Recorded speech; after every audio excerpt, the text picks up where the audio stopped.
ஹர ஹர சங்கர, ஜெய ஜெய சங்கர, பெரியவா திருப்பாதம் சரணம். நான் இன்னைக்கு சிவராத்திரி சிறப்பு பதிவாக இந்த பதிவை கொடுக்குறேன். இந்த பதிவில் சிவராத்திரி அன்னைக்கு இருக்கக்கூடிய ஒரு அபூர்வமான நேரம் இருக்குது. அந்த நேரத்தில் தெரிஞ்சோ தெரியாமலோ கூட சிவமந்திரம், அதுவும் குறிப்பிட்ட இந்த மந்திரத்தை நம்ம சொல்லி வழிபாடு பண்ணோம் அப்படின்னா நம்மளோட பெரும் பாவங்கள், மன்னிக்க முடியாத பெரும் பாவங்கள் மன்னிக்கப்பட்டு சிவபெருமான்கிட்ட நம்ம என்ன கேட்குறோமோ இல்லை என்ன பிரார்த்தனை பண்ணுறோமோ அதை அவர் கொடுப்பார் அப்படின்றது 100% உண்மையான ஒரு ஆச்சரியமான விஷயத்தை பற்றி தான் இந்த பதிவில் பார்க்க போகிறோம். வாங்க பதிவுக்குள்ளே போகலாம். கடந்த ஒரு வாரமாக கொஞ்சம் உடம்பு சரியில்லாததுனால சரி வேற வீடியோ போட முடியல. எப்பயும் கூட உடம்புக்கு முடியல, இருந்தாலும் சரியாயிரும். அது எப்பயுமே சரியாகக்கூடியது தான். இருந்தாலும் எனக்கு இருக்க காய்ச்சல் அப்படியே பையனுக்கு வருது, இல்லைனா அப்புறம் மனைவிக்கு, இல்லைனா சின்னவனுக்கு இப்படி வரும். 4 பேரும் ஒன்றா தானே தூங்குறோம், திரும்ப அவங்கள்ட்டேருந்து திரும்ப வந்துடுற மாதிரி இருக்குது. அதனால கொஞ்சம் சரியாயிடுச்சுன்னு வச்சுக்கோங்க. ஓரளவுக்கு பரவாயில்ல. இப்போ ஏன் இன்னைக்கு போடுறேன் அப்படின்னா 2 நாளைக்கு முன்னாடியே போடலான்னு தான் பிளான் பண்ணேன். கொஞ்சம் முடியல. நாளைக்கு போட்டால் நிறைய பேர் கேட்பீங்க, என்ன என்னைக்கு பார்த்தாலும் கடைசி நேரத்தில் போடுறீங்க அப்படின்ட்டு. அதனால தான் இன்றைக்கி போடுறேன். முதல்ல ஒரு சின்ன விஷயத்துலேருந்து ஆரம்பிக்கிறேன். ஏன்னா சிவராத்திரியை பொறுத்தளவுக்கு நீங்கள் எந்த அளவுக்கு சிவபெருமானை நினைக்கிறீங்களோ அதுவே பெரும் புண்ணியம். அது நினைக்கிறதுக்கு நான் காரணமாக இருக்கேன்னா அது எனக்கு இன்னும் பெரும் புண்ணியம்ன்ற மாதிரி நான் நினைப்பேன் எப்பயுமே. அதில் முதல் விஷயம் பாருங்கள், நிறைய பேர் கேட்குறாங்க, நான் ஒரு முறை ஒரு பரிகாரம் பண்ணாலோ இல்லை ஏதோ ஒரு விஷயம் பண்ணாலோ எனக்கு அது சக்ஸஸ் ஆகணும், அந்த மாதிரி ஏதாவது சொல்லுங்கள் அப்படின்னு. எல்லாரோட எண்ணமும் என்ன அப்படின்னா, ஒரு மந்திரம் 20 நாள் சொல்கிறதுலாம் சாத்தியம் இல்லாத ஒன்று, 48 நாள் சொல்கிறதுலாம் சாத்தியம் இல்லாத ஒன்று, அந்த மாதிரி எனக்கு சொல்லுங்களேன் அப்படின்ற மாதிரி கேட்குறாங்க. அதுக்கு குறிப்பு நிறைய இருக்குது. அதுக்காக புஜண்டர் அவரோட குறிப்பில் இருந்து ஒன்று சொல்கிறேன். என்ன அப்படின்னா, முதல்ல பார்த்தீங்க அப்படின்னா, இந்த புற்று இருக்கக்கூடிய அம்மன் கோவில், புற்றோடு இருக்கக்கூடிய அம்மன் கோவில் இருக்குதா பாருங்கள். உங்கள் ஊரில் இருந்தது அப்படின்னா அந்த கோவிலுக்கு நீங்கள் போய் வழிபாடு பண்ணுறது, அந்த கோவில் சம்மந்தப்பட்ட விஷயங்களை தொடர்ந்து பண்ணிட்டு வந்தீங்கன்னா அது உங்களுக்கு உடனே சித்தியாயிரும். சித்தியாயிருன்னா என்ன சொல்கிறது, இப்போ நீங்கள் ஏதோ ஒரு வழிபாட்டுக்காக போகிறீங்கன்னா அந்த அம்மாட்ட போய் பிரார்த்தனை பண்ணிங்கன்னா அது உடனே நடந்துடும். அதே மாதிரி மேற்கு பார்த்த விநாயகர் கோவில், சிவன் கோவில், மேற்கு பார்த்த அம்பாள் கோவில், மேற்கு பார்த்த பெருமாள் கோவில், இது மாதிரி இருக்குது அப்படின்னா அந்த கோவிலுக்கு நீங்கள் போனீங்க அப்படின்னாலும் அதே மாதிரி நடக்கும். அதே மாதிரி நாழிக்கிணறுனா நம்ம திருச்செந்தூரில் இருக்கு இல்லையா, அந்த கோவிலுக்கு போனீங்கனாலும் நடக்கும். அதுக்கப்புறம் சாமியோடு இருக்கக்கூடிய அம்பாள் இருப்பாங்க இல்லையா, அதாவது ஒரு கோவிலில் அம்பாளும் இருப்பாங்க சாமியும் இருப்பாங்க, அப்படி அர்த்தம் கிடையாது. அதுக்கு சாமியோட திருமேனியிலே அம்பாள் இருப்பாங்க. நீங்கள் நிறைய கோவில் போய் பார்த்துருப்பீங்களான்னு தெரியல, அது மாதிரிலாம் இருக்காங்க. அவர் 2 பேரும் ஒன்றா இருப்பாங்க. மூல கிரகத்துக்குள்ளே பார்த்தீங்கன்னா 2 பேருமே ஒரே மூலத்தில் இருப்பாங்க. அந்த மாதிரி இருக்கக்கூடியது. கால்களை மடக்கி இருக்கக்கூடிய, மடித்து அமர்ந்திருக்கக்கூடிய, அதான் உதாரணத்துக்கு சொல்லணும்னா காமாட்சி அம்மன், அந்த மாதிரி இருக்கக்கூடியவங்க. அதுக்கப்புறம் தன்னோட வாழை தலைக்கு மேலே வச்சுருக்கக்கூடிய ஆஞ்சநேயர். இந்த கோவிலுக்கெலாம் நீங்கள் போனீங்க அப்படின்னா நீங்கள் என்ன பிரார்த்தனை பண்ணுறீங்களோ ஒரு குறிப்பிட்ட நாட்குள்ளேயே அது நடக்கும். மீன்ஸ் எப்படி சொல்கிறது, நீங்கள் ஒரு 48 நாள் தொடர்ந்து கோயில் போகிறீங்க, நல்ல விஷயம் நடக்குது அப்படின்னா இதெல்லாம் ஒரு 2-3 தடவை போனீங்கனாலே உங்களுக்கு உடனே நடந்துடும். அதில் நான் சொன்னதில் நிறைய கோவில் நானே ஏற்கனவே சொல்லியிருக்கேன், இருந்தாலும் எனக்கு சரியாக ஞாபகம் இல்லை, திரும்ப சொல்கிறேன் பாருங்கள். மயிலாப்பூர் கபாலீஸ்வரர் கோயில் சாமி மேற்கு பார்த்து தான் இருப்பார்னு நினைக்கிறேன், சரியா எனக்கு நினைவில்லை, மேற்கு பார்த்து தான் இருப்பாங்க. அதே மாதிரி நான் காமாட்சி அம்மனை சொல்லுவேன், திருச்செந்தூர் முருகனை சொல்லுவேன். இவங்க எல்லாருமே நான் சொன்னதுலேயே வந்துடுவாங்க. நிறைய ஆஞ்சநேயர் வாழை தலைக்கு மேலே வச்சிருக்க மாதிரி தான் இருப்பார். அந்த ஆஞ்சநேயர் கோயிலும் அதே மாதிரி தான். விநாயகர் கோயில் எந்த கோயில்னாலும் ஓகே தான். அதையும் உச்சிஷ்ட கணபதி இருக்கிறது பார்த்தீங்க அப்படின்னா மேற்கு பார்த்து இருந்தார்னா உச்சிஷ்ட கணபதியே எப்படி இருப்பார் அப்படின்னா ஒரு அம்பாள், ஒரு பெண் ரூபத்தை தாங்கின மாதிரி தான் இருப்பார். இதில் 2 விஷயம் இருக்கும். ஒன்று புரிஞ்சுக்கிங்க தெளிவாக, இதெல்லாம் போனால் சரியாயிடுங்கிறத விட இதையெல்லாம் நம்பிக்கையோடு பண்ணும்போது தான் சரியாகும்னு நீங்கள் நம்பணும். இதெல்லாம் நம்ம பண்ணுறோம், நம்ம பிரச்சனை நம்பிக்கையோட பண்ணுறதால நடக்கும் அப்படின்னு நம்பணும். அதை விட்டுட்டு வெறுமனே நான் சொல்லியிருக்கேங்கிறதுக்காக நம்பிக்கை இல்லாமல் இந்த கோயிலுக்குலாம் சும்மா போயிட்டு வந்தால் மட்டும் நமக்கு மாறிடுமா அப்படின்னா அப்படிலாம் கிடையாது. நம்மளோட வழிபாடு அப்படிங்கிறது எது சார்ந்தது, கடவுள் எது சார்ந்தவர் அப்படின்னா மந்திரம் சார்ந்தவர் கிடையாது, பூஜை முறைகள் சார்ந்தவர் கிடையாது, வழிபாடு சம்மந்தப்பட்ட அந்த சார்ந்தவர் கிடையாது. எது சம்மந்தப்பட்டவர் அப்படின்னா நம்பிக்கை சார்ந்தவர். இறைவன் எப்போவுமே நமக்குள்ளே வரணும் அப்படின்னா நமக்கு நம்பிக்கை வேணும். நம்மளோட நம்பிக்கை இல்லாமல் எந்த வழிபாடு பண்ணியும் அது பிரயோஜனம் இல்லை. உதாரணத்துக்கு நீங்கள் திருச்சி மலைக்கோட்டை, அங்கே ஒரு அம்மா காவேரி கரைக்கு இந்த பக்கம் இருக்கிறாங்க. அவங்களுக்கு என்ன அப்படின்னா ஒரே ஒரு பொண்ணு, அவங்க விதவை. அந்த பொண்ணு வாயும் வயிறுமா இருக்கிறாங்க. பொண்ணுக்கு நல்லபடியாக டெலிவரி ஆகணுங்கிறது அவங்களோட எண்ணம். சரி, டெலிவரி நெருங்கிட்டே இருக்குன்னு சொல்லிட்டு மலை மேலே இருக்கக்கூடிய சிவபெருமான் அவங்கள தரிசனம் பண்ணுறதுக்காக போகிறாங்க. இந்த பக்கம் காவேரி கரையில் வெள்ளம் புரண்டுடுச்சு. அவங்க அங்கேருந்து இந்த பக்கம் வர முடியல, ரொம்ப கஷ்டம். அந்த நேரம் பார்த்தீங்க அப்படின்னா இவங்க அந்த பொண்ணு என்ன பண்ணுறாங்கன்னா அந்த மேலே இருக்கக்கூடிய சொக்கநாதர், அந்த சாமி சிவபெருமானை பார்த்து என்ன சொல்லி பிரார்த்தனை பண்ணுறாங்கன்னா, கடவுளே எனக்கு வயிறு வலிக்கிற மாதிரி இருக்குது, காவேரியில் வேற கரை புரண்டு ஓடிக்கிட்டு இருக்கு, இந்த நிலைமையில நான் மாட்டிக்கிட்டு இருக்கனே அப்படின்னு சொல்லி வருத்தப்பட்டு பிரார்த்தனை பண்ணுறாங்க. அப்படி பிரார்த்தனை பண்ண உடனே கொஞ்ச நேரத்துலேயே பார்த்தீங்க அப்படின்னா அவங்க அம்மா வந்துடுறாங்க. வயிற்றை தாங்கி பிடிச்சி இந்த மாதிரி உனக்கு வலி வந்துருச்சு வான்னு சொல்லி வீட்டுக்குள்ளே கூப்பிட்டு போகிறாங்க. பிரசவமாவது ஒரு நல்ல பையன் பிறக்கிறான். ஒரு 10-15 நாள் நல்லபடியாக பார்த்துக்கிறாங்க. ஒரு நாள் வீட்டில் தூங்கிட்டு இருக்காங்க. விடிய காத்தால வெளியிலேருந்து அவங்க அம்மா கூப்பிட்ற சத்தம் கேட்குது. உடனே உள்ளே திரும்பி பார்த்தா, ஏன்னா உள்ள அம்மா தூங்கிட்டு இருக்காங்க. கதவு வந்து உள்பக்கமாக கட்டப்பட்டிருக்கு. அந்த காலத்துலலாம் பூட்டுலாம் போடாமல் சும்மா கயிறை வச்சு கட்டியிருப்பாங்க. அவங்க கொஞ்சம் ஏழ்மையில் இருக்கவங்க கயிற்றை வச்சு கட்டியிருக்காங்க. வெளியிலேருந்து திறக்க முடியாது. உள்ளே திறந்தாதான் வெளிலேருந்து ஆள் உள்ளே வர முடியும். என்னடா அது, அம்மா உள்ளே தூங்கிட்டு இருக்காங்க, அம்மாவோட குரல் கேட்குதுன்னு சொல்லிட்டு அந்த கைத்தை ஒருத்தர் வெளில போய் பார்த்தா அவங்க அம்மா நிற்கிறாங்க. என்னம்மா எப்படிம்மா நீ வெளில போனேன் அப்படின்னு. வெளியில் போனேன், இப்போதாம்மா காவேரி கரையில் கரை புரண்டு ஓடின காவேரி கொஞ்சம் அடங்கி இருந்தது, வெள்ளம் வடிஞ்சு நான் வரேன் அப்படின்னு. என்னம்மா சொல்கிற, 15 நாளாக எனக்கு டெலிவரி பார்த்து என் கூடியே நீ தானே இருந்த அப்படின்னு. நான் எங்கே வந்தேன், இப்போதாம்மா வரேன் அப்படின்னு. உள்ளே போய் பார்த்தா பூஜை அறையில் அந்த சிவபெருமான் காட்சி கொடுத்துருந்தார். அந்த சுவாமி தான் வந்து தாய்மானவ சுவாமி. இது ரொம்ப பெருசாக வரும், கொஞ்சம் முடியலங்கிறதுனால நான் ஸ்டார்ட் பண்ணிட்டேன். அது என்ன அப்படின்னா, தாய்மானவ சுவாமி. நீங்கள் பிரார்த்தனை பண்ணீங்கன்னா எந்த ரூபத்துலையும் வருவார். தாயும் ஆனவர் அவர், அந்த அளவுக்கு கருணை உடையவர் அவர். நம்ம என்ன பிரச்சனை நம்ம எல்லாருக்கும் அப்படின்னா, நம்ம ஏதோ ஒரு பரிகாரம் வாழ்க்கையில் இது மட்டும் நமக்கு நடந்துட்டா எல்லாம் சரியாயிருன்ற மாதிரி, அப்படிலாம் ஒன்றும் கிடையாது. அது நடந்துருச்சுன்னா நீங்கள் அடுத்து எங்கே திரும்ப போவீங்க, அடுத்து ஒரு சிக்கல் உங்களுக்கு வந்துடும். உடனே அது சரியாகணுன்ட்டு அதுக்கு பின்னாடி ஓடுவீங்க. அது சரியான உடனே அடுத்து இன்னொன்று வந்துடும். இது இயல்பாக எல்லாருக்கும் இருக்கிறது தான். இல்லைங்க அப்படிலாம் கிடையாதுங்க, எனக்கு ஒரே ஒரு பிரச்சனை தான், எனக்கு இந்த ஒரு பிரச்சனை சால்வ் ஆகிடுச்சுன்னா வாழ்க்கையில் நான் நிம்மதியாக இருப்பேன்னு சொல்லக்கூடிய மனிதர்கள் கிடையவே கிடையாது. நம்மளை வேணால் நம்மளே ஏமாற்றிக்கலாம். கல்யாணம் ஆவலை அப்படின்னு வருத்தப்படுறவங்களுக்கு கல்யாணம் ஆனதுக்கு அப்புறம் குழந்தை இல்லைன்னு ஒரு பிரச்சனை. குழந்தை பிறந்த உடனே அந்த குழந்தை நல்லபடியாக வளர்க்கணும்னு ஒரு பிரச்சனை. மறுபடியும் நல்லபடியாக வளர்ந்த உடனே நல்லா படிக்க வைக்கணும், நல்லபடியாக பார்த்துக்கணும், மறுபடியும் அவங்களுக்கு கல்யாணம் ஆகணும், மறுபடியும் அவங்களுக்கு குழந்தை பாக்கியம் வேணும். இப்படி ஒரு சிக்கல். நான் வந்து ரொம்ப ஷார்ட்டாக சொல்லிட்டேன். இது படிநிலைகள் வந்து சித்தர்கள் மரபுல கிட்டத்தட்ட பல ஆயிரம் படிநிலைகள் சொல்லுவாங்க. இத்தனை சிக்கல்கள் இருக்கு. இதெல்லாம் இல்லாம இருக்கணும் அப்படின்னா இறைவன் நம்ம மனசுல குடி வரணுமா. இறைவனை குடி கொண்டுட்டோம் அப்படின்னா எந்த வெளியில இருக்கிற பிரச்சனையும் நம்மளை வந்து பெருசா பாதிக்காது அப்படின்னு சொல்லுவாங்க. அதே மாதிரி இந்த இறைவனை குடி கொண்டு வர்றது, இறைவனை சரணாகதி பண்றது, வழிபாடு பண்றது, இதெல்லாம் ஈஸியா இறைவன் அடையறதுக்கு 4 வழி இருக்கு. ரொம்ப ஈஸியான 4 வழி. முதல் வழி என்ன அப்படின்னா, பூஜை பண்ணி வழிபாடு பண்றவனோட அடுத்தவனுக்கு சேவை பண்றவனை தான் இறைவன் விரும்புறாராம். தியானம் பண்ணி இறைநிலை அடைய முயற்சி பண்றவனோட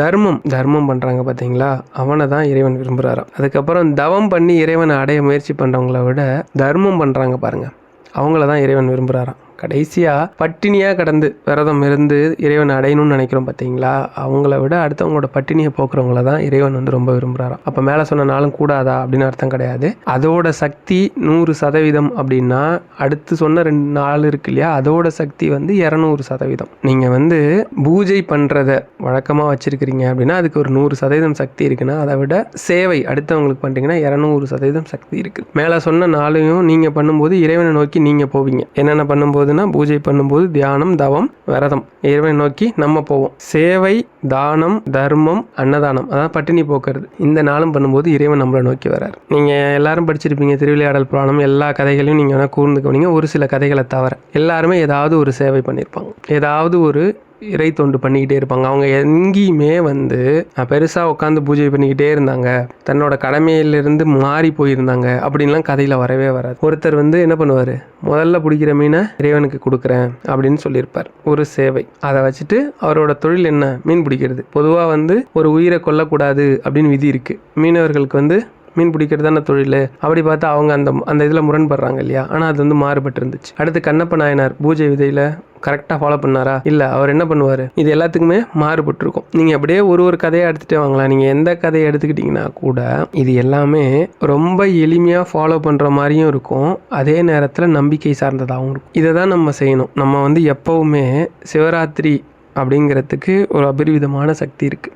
ஏன் சிவராத்திரி எல்லா நாட்கள்லையுமே நம்ம வந்து இறைவனை வழிபாடலாம், ஆனால் ஏன் சிவராத்திரி வழிபாடு அவ்வளோ சிறப்பு வாய்ந்தது அப்படின்னா, முதல்ல நம்மளோட வாழ்வியல் முறையை நீங்கள் புரிஞ்சுக்கணும். வாழ்வியல் முறையில் நிறைய விஷயங்கள் இருக்குது, அதை புரிஞ்சுக்கோங்க. நான் சாமியை பற்றி சொல்கிறேன்னு சொல்லிட்டு என்னென்னமோ உபதேசம் பண்ணிட்டு இருக்கே தம்பின்னு நினைக்காதீங்க. உபதேசம்லாம் இல்லை, எனக்கு தெரிஞ்ச சில விஷயங்களை நீங்களும் தெரிஞ்சுக்கிட்டிங்கன்னா அட்லீஸ்ட் ஒரு 1,00,000 பேர் பார்க்குறீங்க, ஒரு 2 பேருன்னு மாறினா கூட நல்ல விஷயம் தானே. நான் ஒரு 2 பேருக்கு நல்லது நடந்தால் கூட பெரும் புண்ணியம் தானே அப்படின்னு வச்சுக்கோங்களேன். நம்ம உடம்புல பீனியல் சுரப்பி அப்படின்னு ஒன்று இருக்குது. இது வந்து இந்த பீனியல் சுரப்பியோட வேலை அது எப்படி இருக்குன்னா, ஒரு கடலை உருண்டை மாதிரி இருக்கும், மூளைக்கும் அப்படியே கொஞ்சம் கீழே இருக்குது. இது எல்லா நரம்புகளோட தொடர்புடையது. இதோட வேலை என்ன அப்படின்னா, சரியாக இரவு 9 மணி, நீங்கள் 9 மணின்னு வச்சுக்காதீங்க, ஒரு கொஞ்சம் முன்னாடியே ஸ்டார்ட் பண்ணிங்க, இல்லை 9 மணிக்கு அப்புறம் கூட எடுத்துங்க. 9 மணிலேருந்து 3 மணி, சிலருக்கு 4-5 மணி வரைக்கும் கூட மெலட்டோனின் அப்படின்னு சொல்லிட்டு ஒரு விஷயத்தை இது சுரக்கும். மெலட்டோனின், நீங்கள் நேரம் மெலட்டோனின் வாங்க, எல்லாமே ஒன்று தான். இதோட வேலை என்ன அப்படின்னா உடம்புல எந்த நோயும் ஏற்படாமல் பார்த்துக்கிறது, உடம்ப சீராக வச்சுக்கிறது. குறிப்பாக புற்றுநோய் கூட நம்ம உடம்ப வராமல் பார்த்துக்கிற வேலையை இது செய்யுது.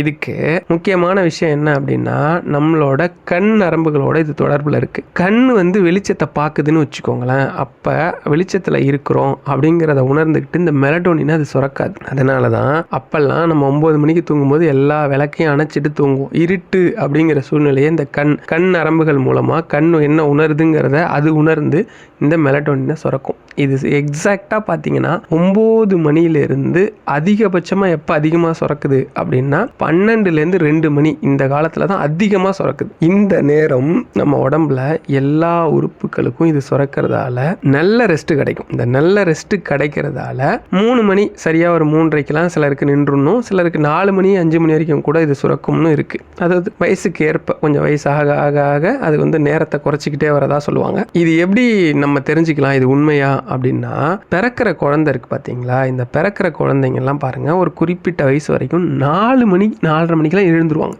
நீங்கள் இருட்டிலேயே அந்த குழந்தைய போட்டு வச்சுருந்தா கூட அது 4:30 மணிக்கு அந்த குழந்தை கை காலை உதச்சி அது பாட்டு விளையாண்டுக்கிட்டு இருக்கும். அதே மாதிரி சரியாக 9 மணிக்கு முன்னாடி தூங்கிடும். ரொம்ப அழகாக நீங்கள் வெளிச்சத்திலே வச்சுருந்தா கூட அந்த குழந்தை தூங்கிடும். ஏன்னா அந்த குழந்தையோட இயல்புலேயே இந்த விஷயம், இந்த உடற்கட்டமைப்பு சரியாக இருக்கும். சரி, இதுக்கப்புறம் தான் விஷயமே இருக்குது. இந்த 3 மணிக்கு அப்புறம் நம்ம இது நின்ன உடனே நம்ம எழுந்துக்கிட்டோம் அப்படின்னா எல்லா ரெஸ்ட்டும் எடுத்துருக்கிற இந்த உடம்பு இயக்க ஆற்றல் 100% சரியாக இருக்கும். அந்த டைம் நம்ம என்ன பண்ணுறோமோ இல்லை மனசில் என்ன நினைக்கிறோமோ, எதை நம்ம அடையணும்னு நினைக்கிறோமோ அதை அடையிறதுக்கான அத்தனை தகுதிகளும் இந்த உடம்புக்கு கிடைக்குது. அந்த நேரம் இந்த பூமியில் இருக்கக்கூடிய ஓசோன் காற்றுன்னு ஒன்று இருக்குது, நீங்கள் கேள்விப்பட்டிருப்பீங்கன்னு நினைக்கிறேன். அதனால தான் மார்கழி மாதம் இந்த காற்று அதிகமாக இருக்குங்கிறதுனால தான் நம்ம மார்கழி மாதம் கோலம் போடுறது, பஜனை, மார்கழியில் அதிகாலை விழிப்புன்னு ஒரு விஷயத்தையே வச்சிருக்கிறோம். அப்படி எடுக்கும்போது இது உடம்புக்கு எடுக்கும்போது ஒரு மனுஷன் 100% எல்லாத்தையும் செய்யக்கூடிய ஆற்றல் அவனுக்கு கிடைக்கும். அதனால தான் அதிகாலையில் நம்ம எதை படித்தாலும் மறக்கவே மறக்காது. இன்றைக்கும் கூட நான் தமிழ்லாம் அந்த செய்யுள் மனப்பாட பகுதியெலாம் இருக்குல்ல, அதெல்லாம் படிக்கும்போது எங்கள் பாட்டி எங்கள் வீட்டில் 3:30 மணிக்கெலாம் எழுந்துருவாங்க. எழுந்து அழகாக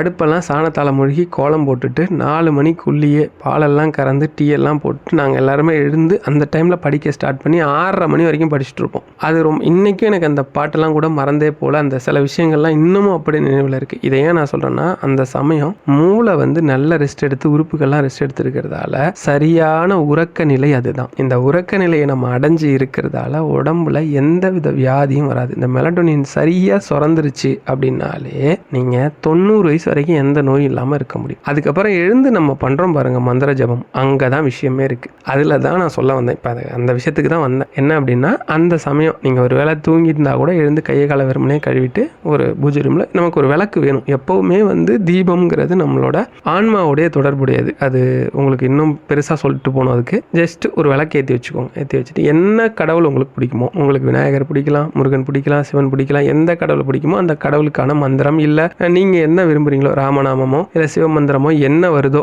இல்லை உங்களுக்கு என்ன சொல்லணும்னு தோணுதோ தொடர்ந்து இதை நீங்கள் சொல்ல ஆரம்பிச்சிங்கன்னா, எத்தனை நாள் சொல்லணும் அப்படின்னா இதை நீங்கள் கொஞ்சம் பழக்கப்படுத்திக்கிட்டீங்கன்னா உங்கள் வாழ்நாள் முழுக்க இதை சொல்லலாம். உங்களுக்கு எவ்வளோ சிக்கலான பிரச்சனைக்கும் எளிமையான சூட்சமமான வழிகள் உங்களை தேடி தன்னால் வரும். ரொம்ப நீங்கள் உதாரணத்துக்கு சொல்கிறேன், நீங்கள் ஒரு கண்டுபிடிக்கிற ஒரு தொழில் பண்ணுறீங்கன்னு வச்சுக்கோங்களேன், ஏதோ ஒரு ஆராய்ச்சியாளர்னு கூட வச்சுக்கோங்க. அப்படி வச்சுக்கோங்க. அப்படி இருந்தால் கூட நீங்கள் சரியாக இந்த நேரத்தில், நான் சொன்ன நேரத்தில் தூங்கி இந்த நேரத்தில் எழுந்து நீங்கள் வழிபாடு, வெறுமனே நீங்கள் மந்திரம் தான் சொல்லணும்னு இல்லை, வெறுமனேன்னு விழிப்பு நிலையில் இருந்தால் கூட போதும். அப்படி இருந்தீங்கன்னா ஒரு ஆராய்ச்சியாளராக இருந்தால் கூட பல சிக்கலான ஆராய்ச்சிகளை கூட எளிமையாக பண்ண முடியும்னு ப்ரூவ் பண்ணியிருக்காங்க. நான் சொல்கிற மாதிரி கூகுளில் போய் நான் சொல்கிற வேர்ட்ஸ் வேணால் அடிச்சு பாருங்கள், அது அப்படியே சொல்லும். இவ்வளோ ரெக்கார்ட்ஸ் இருக்குது, இதில் எடுத்து பாருங்கள். இதை ரொம்ப சரியாக கண்டுபிடிச்சாங்க. இதில் சிவராத்திரி ஏன் ஒரு மாதத்துலேயும் சிவராத்திரி வருது, இருந்தாலும் மகா சிவராத்திரிக்கு அப்படி என்ன சக்தி இருக்குது அப்படின்னா, நான் சொல்கிற வார்த்தையை அப்படியே கூகுளில் போய் அடிங்க.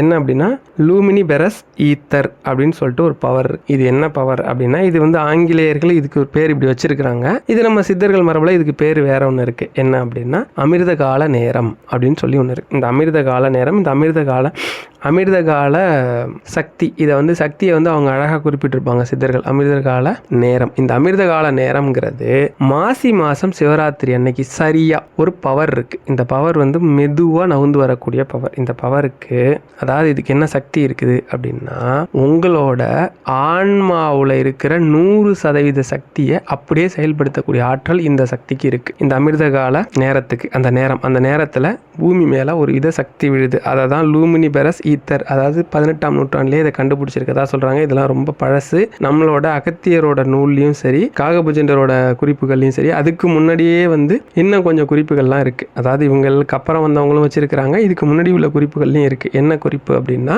எல்லா சிவராத்திரியும் வருது, ஆனால் மகா சிவராத்திரிக்கு காரணம் என்ன அப்படின்னா, இந்த பூமி நீங்கள் சரியாக புரிஞ்சுக்கணும் அப்படின்னா, சித்திரை மாதம் இருக்கு இல்லையா, இந்த சித்திரை மாதம் மட்டும்தான் வெயில் அதிகமாக இருக்கும். எல்லா நாளுமே வெயில் இருக்குது, ஆனால் சித்திரை மட்டும் கடுமையான வெயில் இருக்குது. அதே மாதிரி இந்த ஈத்தர் பவர் இருக்கு இல்லையா, இந்த பவர் வந்து எல்லா நாளும் பூமி மேலே விழும். எப்படி விழும்னா, ஒரு சைக்கிள் என்ன போனால் என்ன வேகத்தில் போகுமோ அந்த அளவுக்கு தான் அது நவந்து வரும். அந்த அளவுக்கு தான் அந்த பவர் வந்து நமக்கு கிடைக்கும். ஆனால் மகா சிவராத்திரி அப்போ மட்டும்தான் இது வந்து ஒரு ராக்கெட் வேகத்தில் பூமியை நோக்கி வரதாகவும் 24 மணி நேரம் இது பூமி மேலே ரொம்ப சரியாக விழும். இந்த பவரை நம்ம ரிசீவ் பண்ணிக்கிட்டோம் அப்படின்னா அடுத்த சிவராத்திரி வரைக்கும் நமக்கு நம்ம ஆன்மாவுக்கு தேவையான அத்தனை எனர்ஜி இதுக்குள்ளே இருக்கிறதா சொல்கிறாங்க. இது எப்படி ரிசீவ் பண்ணிக்கணும் அப்படின்னா, முதுகு தண்டு வளையாமல் ஸ்ட்ரைட்டாக உட்காந்துக்கணும். என்ன நேரத்தில் சரியாக இது அதிகமாக உச்சகட்டமாக இருக்குது அப்படின்னா, இரவு 12:15 12:45 வரைக்கும் எக்ஸ்ட்ரீமாக இருக்குது, அதாவது அதிகப்படியாக இருக்குது அப்படின்னு சொல்லுவாங்க. அதனால தான் கட்டாய முழிப்பு நிலை வேண்டும் சிவராத்திரிக்கு அப்படின்னு. இதை தான் என்ன சொல்கிறாங்க அப்படின்னா, நம்ம சித்தர்கள் மரபில்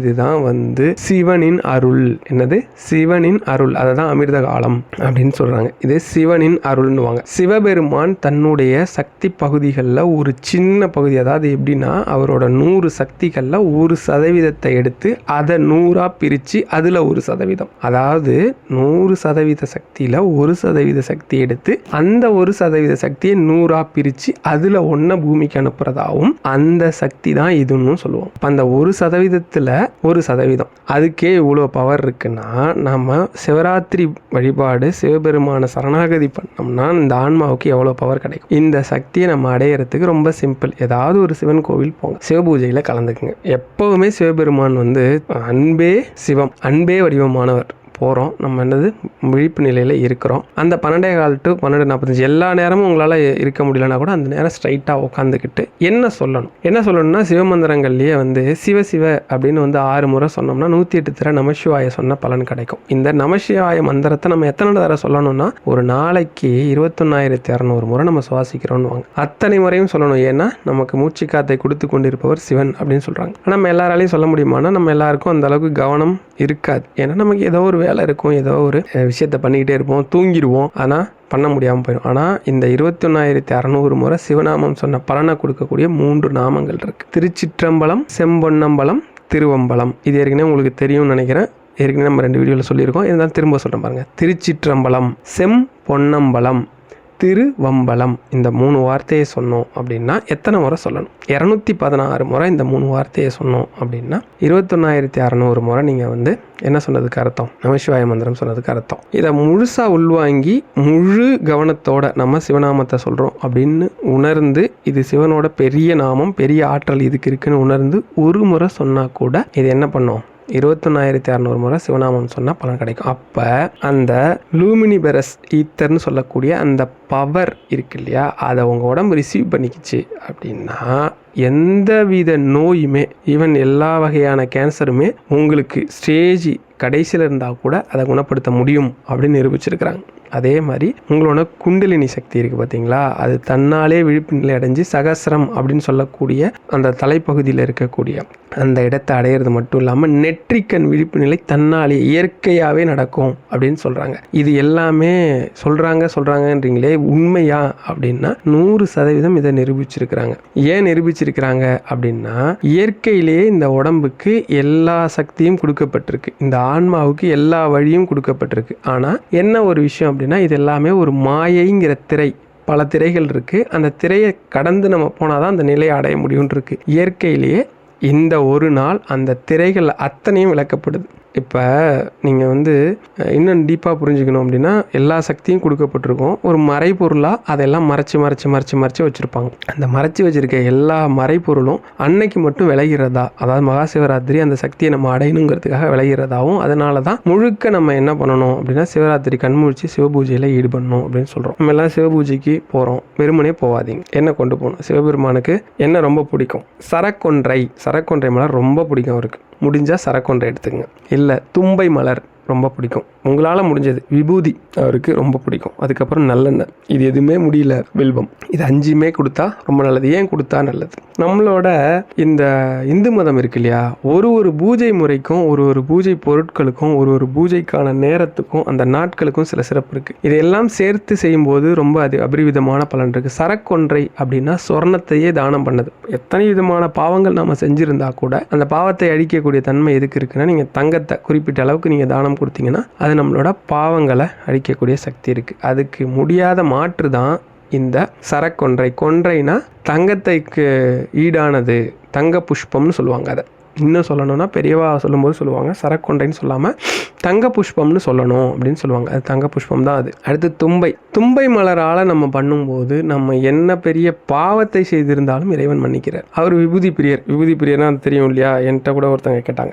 ஒரு இடத்துல பேசியிருந்தேன். பொதுவாக நான் எங்கேயும் பேச மாட்டேன். எனக்கு தெரிஞ்சால் கூட பக்கத்தில் இருக்கவங்ககிட்ட கூட ஆர்கியூலாம் பண்ண மாட்டேன். அப்படி இருக்கும்போது ஒரு இதில் வந்து நமக்கு தெரிஞ்ச தம்பி ஒருத்தர் இருக்காரு, நீங்கள் கொஞ்சம் கதையெல்லாம் சொல்லுங்களேன் அப்படின்னு கேட்கும்போது நான் சொல்லியிருந்தேன். அப்போ கேட்டார், என்ன கேட்டார்னா, சிவபெருமான் ஏன் வந்து சுடுகாட்டு சாம்பலை பூசிக்கிட்டு சுடுகாட்டில் இருக்கிறார்? அவருக்கு நாம் வந்து கோவிலில் பூஜை பண்ணுறோம், இங்கே வந்து நம்ம வந்து சில விதிமுறைகளெல்லாம் ஃபாலோ பண்ணுறோம், குளிக்காமல் வரக்கூடாது அப்படி இப்படிலாம் சொல்கிறோம். ஆனால் அவர் மட்டும் வந்து சுடுகாட்டில் இருக்காரு, இது எதுக்கு அப்படின்னு அவர் வந்து தெரியாமல் கேட்டாரா இல்லை எதுக்கு கேட்டாரான்னு தெரில. ஆனால் அவர் கேட்ட விஷயம் சரி, நான் உடனே அதுக்கு பதில் சொன்னேன். அதையே நான் இங்கே சொல்கிறேன். ஏன்னா அந்த விபூதிக்கு ஒரு கதை இருக்குது. ஒரு மனுஷன் வந்து எந்த மதத்தை வேணால் ஃபாலோ பண்ணலாம் இல்லையா? வாழ்நாளில் கோவிலுக்கே வராதவங்க ஒரு 76% பேர் இருக்காங்க அப்படின்னு ஒரு சர்வே இருக்குது. சரி, அது நமக்கு வேணான்னு வச்சுக்கோங்க. இந்த மாதிரி கோவிலுக்கு போகாமல் வேறு சில மதங்கள் இருக்கிறாங்க இல்லையா? கிறிஸ்தவ மதமாக இருக்கட்டும், இஸ்லாமியமாக இருக்கட்டும், இல்லை நீங்கள் சமண மதம், இது மாதிரி நிறையா இருக்குல்ல. இந்த மாதிரி கோவிலுக்கு வந்து தன்னை ஒரு முறை கூட தரிசிக்காத எத்தனையோ பக்தர்கள் இருக்காங்க. ஆனால் வாழ்நாளில்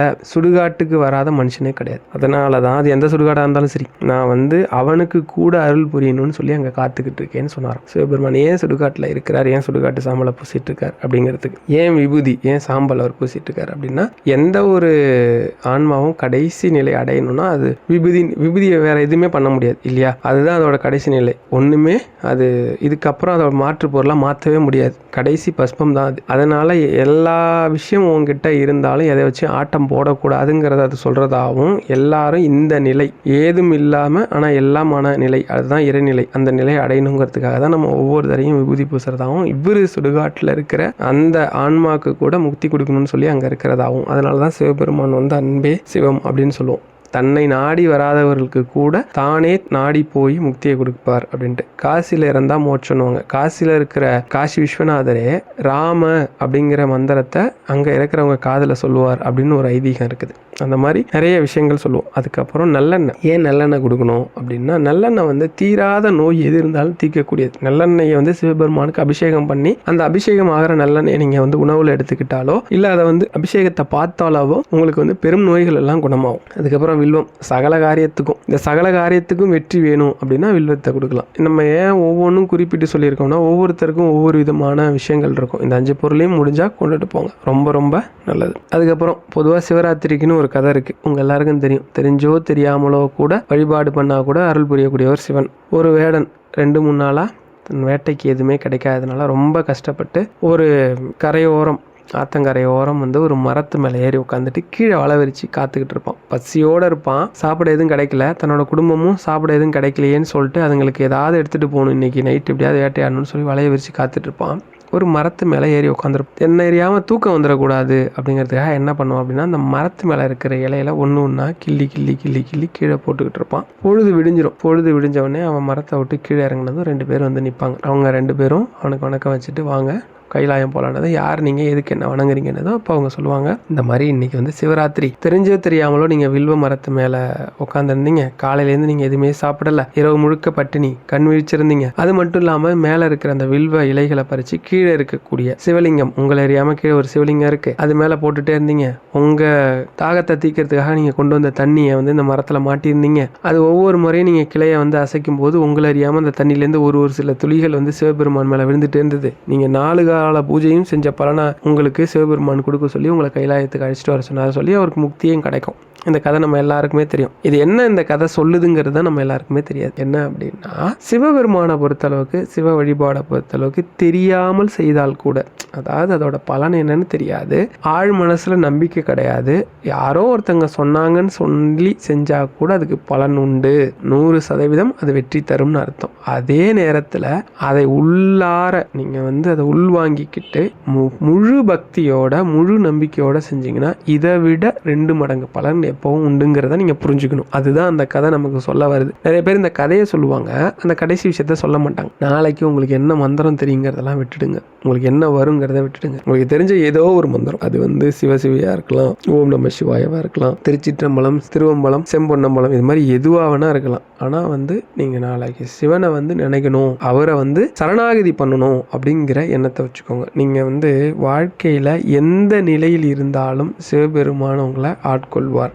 அவருக்கு வந்து இப்படி இருக்கணும், அப்படி இருக்கணும், சைவராக இருக்கணும், தினமும் மந்திரம் சொல்கிறவனா இருக்கணும், தினமும் குளிச்சுட்டு இருக்கணும், தினம் அப்படிலாம் இல்லை. நீங்கள் வந்து பொதுவாக நான் மேலே 4 விஷயம் சொன்ன பாருங்க. சேவை பண்ணணுங்கிற மனம் இருக்கிற ஒருத்தன் அடுத்தவனை துன்புறுத்த மாட்டான். தர்மம் பண்ணணும்னு நினைக்கிறவன் அடுத்தவனோட கஷ்டத்தை உணர்ந்தவன் இன்னொருத்தவனை கஷ்டப்படுத்த மாட்டான். தானம் பண்ணணும்னு நினைக்கிறவன் ஒரு வறியவனோட நிலையை புரிஞ்சுக்கிட்டு இருக்கவன் அடுத்தவனோட பணத்தை சுரண்ட மாட்டான். இந்த நிலைகள்லாம் மனசுக்கு வரும். அதனால தான் அதெல்லாம் பண்ணணும். கடைசியாக ஒருத்தனோட பட்னியை போக்கணும்னா பசியை உணர்ந்தவன் எவனும் அடுத்தவனுக்கு அந்த நிலைமை ஏற்படாத வண்ணம் தன்னோட வாழ்க்கையை வாழ்வான். இது 4 நிலை ஏன் ரொம்ப முக்கியம், பூஜைகளை விட ஏன் சேவை முக்கியம், அதுக்கு இதுதான் காரணம். இந்த நிலைகள்ல இருக்க வாடிய பயிரை கண்டபோதெல்லாம் வாடினேன்னு சொன்னார் வள்ளலார். ஏன் அப்படின்னா அதுவும் ஒரு உயிர், அது கூட இந்த மாதிரி வாடுற நிலைமையில இருக்குதே அப்படின்னு சொல்லி வருத்தப்படுறார். இப்ப இந்த 4 நிலையும் பண்றவன் அந்த 4ஐயும் உணர்ந்த நிலையில பண்ணணும். அதுதான் வந்து பெரும் பலனை தரும். வெறுமனேன்னு யாரோ ஒரு ஜோசியர் சொன்னாருங்கிறதுனால 4 பேருக்கு 4 சாப்பாடு வாங்கி கொடுத்துட்டா மட்டும் நம்மளோட வாழ்க்கையை அப்படியே புரட்டி போட்டுருமோ அப்படின்னா நடக்கும், நடக்காதுன்னு கிடையாது. ஆனா இப்படி ஒரு நிலையில இருக்கிறவங்களுக்கு மாறி நம்மளால யாருக்கும் இந்த நிலை வந்துடக்கூடாதுன்ற எண்ணம் வந்துருச்சு அப்படின்னா அங்கேயே இறைவன் நம்மளை ஆட்கொண்டுட்டார், குடி வந்துட்டார்னு அர்த்தம். எல்லாரும் சிவராத்திரிக்கு உங்களால முடிஞ்ச அளவுக்கு கோயில் போங்க. இதுல ரொம்ப முக்கியமான விஷயம் என்ன அப்படின்னா, அப்பர் சுவாமி நீங்க பார்த்துருப்பீங்களான்னு தெரியல, அப்பர் சுவாமி வந்து எப்படின்னா அவர் கையில வந்து ஒரு கரண்டி மாதிரி வச்சிருப்பார். நீங்க வந்து கூகுள் கூட பண்ணி பாருங்க, அப்பர் சுவாமி கையில ஒன்று இருக்கும். அது என்ன அப்படின்னா உழவாரப்படை, அது பேர். அந்த கரண்டி தோசை கரண்டி மாதிரி இருக்கும், அது உழவாரப்படை அப்படின்வாங்க. உழவார பணி செய்கிறவங்க அதை வச்சுருப்பாங்க. அது என்ன உழவார பணி அப்படின்னா, கோவிலில் முளைச்சிருக்கிற புல், சின்ன சின்ன மரம், செடி கொடிகள் எல்லாம் அதை வச்சு அப்படியே குத்தி சுத்தம் படுத்துறது, கோவிலில் இருக்கிற எண்ணெய் கரைகள் இது பொருளாக சுத்தம் பண்ணி கொடுக்கறது தான் உழவார பணி. அந்த கோவிலுக்கு தேவையான எல்லாத்தையும் அந்த வேலைக்கு பயன்படுத்துகிற அந்த கரண்டி பேர் உழவாரப்படை. இந்த உழவார பணி பண்ணியே இறைவனை சரணாகதி பண்ணவர். நாளைக்கு நம்ம சிவன் கோவிலுக்கு போய் தெரிஞ்சோ தெரியாமலோ கூட ஒரு சின்ன குப்பையை கூட கோவிலில் போட்டு அசுத்தப்படுத்திடாது.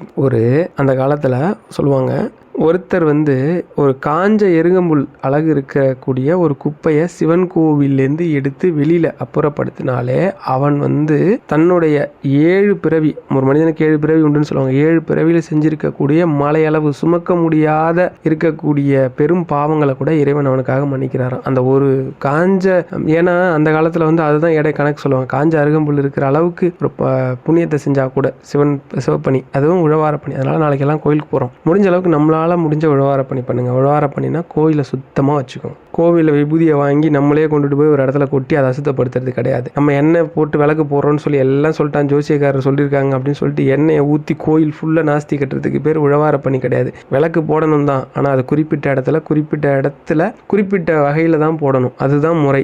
நம்மளால் முடிஞ்ச அளவுக்கு கோயிலை சுத்தமாக வச்சுக்கணும். ஆலயத்தை தூய்மையாக வச்சுக்கிறது தான் இருக்கிறதுலே முதல் உழவார பணி முதல் பக்தி. அதனால் நாளைக்கு முடிஞ்ச அளவுக்கு கோவில் ஏதாவது அசுத்தம் இருந்தால், குப்பைகள் கடந்தால் உங்களால் அங்கே போய் என் ஸ்டேட்டஸ்லாம் பார்க்காதீங்க. நான் எவ்வளோ பெரிய ஆள், நான் எவ்வளோ சம்பாதிக்கிறேன், நான் எவ்வளோ பெரிய பணக்காரன், நான் என்கிட்ட என்னென்ன வசதிகள் இருக்குது, அதெல்லாம் இறைவன் மண்டி அதெல்லாம் ஒன்றுமே கிடையாது. தூஸ்கேவா மற்றவன் என்ன நினைப்பான், ஏத்தாப்புல இருக்கவன் என்ன நினைப்பான், பக்கத்தில் என்ன நினைப்பான், அதெல்லாம் விட்டுருங்க. இறைவனும் நீங்களும் மட்டும்தான் இருக்கீங்க. இறைவன் உங்களை பற்றி என்ன நினைப்பார், அவ்வளோதான். உங்களை கண்ணு முன்னாடி குப்பை கிடக்கா, எடுத்து வெளியில் போடுங்க.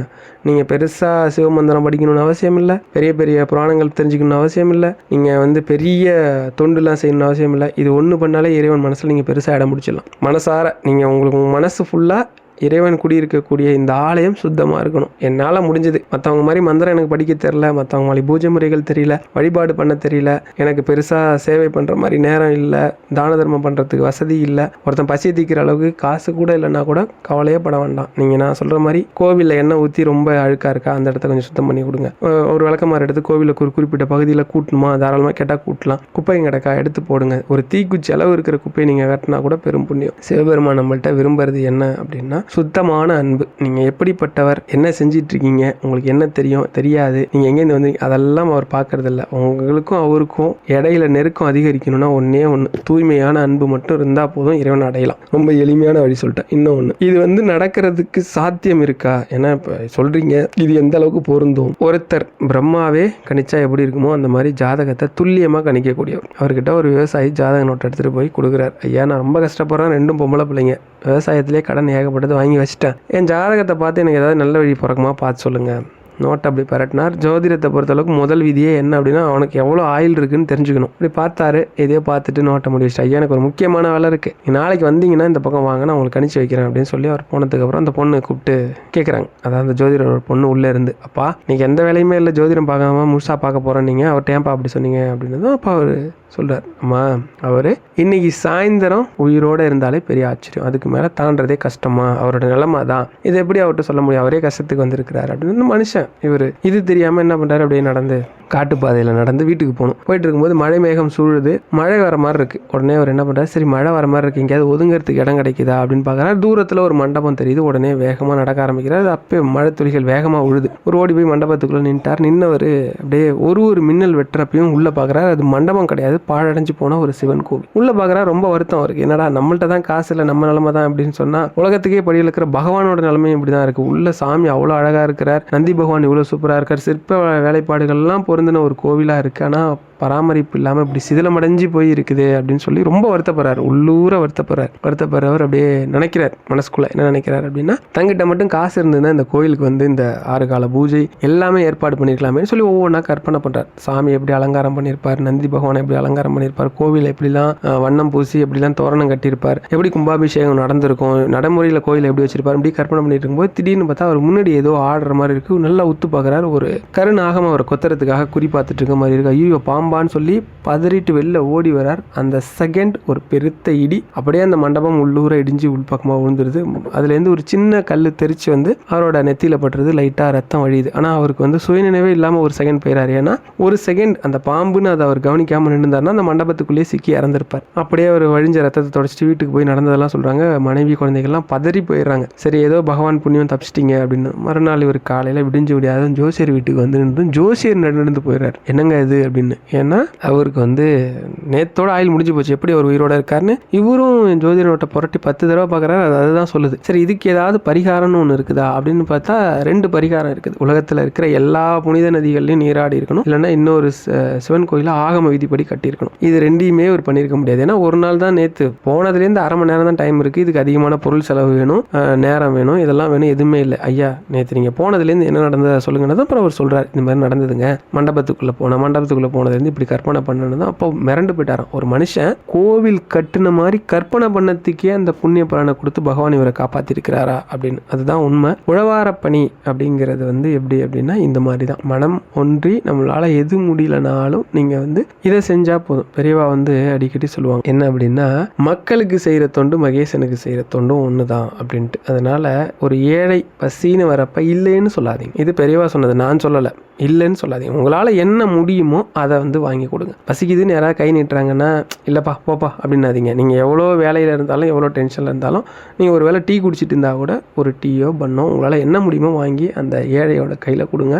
இறைவனை நீக்கி சீக்கிரமாக பார்க்கலாம். அதே மாதிரி யாராவது ஒருத்தங்க ரொம்ப வறுமையில் இருக்கிறாங்க அப்படின்னா உங்களால் உதவி பண்ண முடியும்னா அவங்களுக்கு உதவி பண்ணுங்க. நம்ம பண்ணக்கூடிய தானங்களில் நிறைய முறைகள் இருக்குது. பறவைகளுக்கு உணவு கொடுக்கறது ஒரு 5% கர்மாவை குறைக்குமா, மீன்களுக்கு உணவு போட்டால் ஒரு 20% கர்மாவை குறைக்கும் அப்படின்வாங்க. அதே மாதிரி வந்து நாய்களுக்கு உணவளித்தோம்னா ஒரு 30% கர்மாவை குறைக்கும் அப்படின்னு. தாவரங்கள் இருக்கு இல்லையா, மரங்கள் செடி கொடிகளுக்கெல்லாம் தண்ணி விட்டோம் அப்படின்னா ஒரு 80% கர்மாவை குறைக்கும். ஆனால் ஒரு நோயாளிக்கு உணவு கொடுத்தோம், ஒரு நோயாளிக்கு ஒரு வேளை உணவு கொடுத்தோம் அப்படின்னா 97% கர்மாவை குறைக்கும். பெற்றவங்க வயதானவங்க இவங்களுக்கு வந்து சரிவர பராமரித்தோம் அப்படின்னா 100% கர்மாவை குறைக்கும் அப்படின்னு சொல்கிறாங்க. இதில் ரொம்ப முக்கியமான விஷயம் என்னென்னா, இது மாதிரி தான் நம்மளால் சுற்றி இருக்கிறவங்களுக்கு என்ன பண்ண முடியுங்கிறத பாருங்கள். இது ஒரு வித உழவார பணி.